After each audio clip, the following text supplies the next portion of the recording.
The Edwards family bought this South Haven home last August. It was great for the first 3 or 4 months. Then they noticed the cracks and the leaks, and don't forget the termites. The house rules are posted in their kitchen. Number 2, always tell the truth. Something Jane Edwards doesn't feel was done when she bought her home. We didn't want $1 million. We want it to be righted. And that's it. Right it.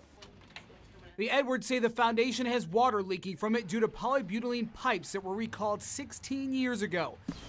The family has to manually turn the water to the house on and off to prevent further flooding.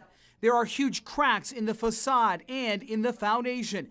Then there are the termites that are eating her home out from under her. We woke up one morning and they were falling out in the ceilings, above cracks in our doorway. The Edwards say their realtor did not disclose problems with the home, that the home inspector missed several issues, and the termite inspector missed the termites. And he said, well, I've made mistakes like this in the past, but I'll cut you a deal of $400.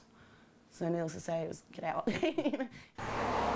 With no results from anyone, Edwards posted signs listing the names of the businesses on signs in her mother's yard, only to learn they were against code and she got a citation. We just got into a situation where anything we did basically backfired on us. Repairs are easily $30,000, money they do not have. And that leaves the family with nowhere to turn in a home that's not so sweet after all. The Edwards hope these shamrocks growing next to their seeping, leaking foundation will bring them good luck as they continue their fight to get the home they thought they bought in the first place.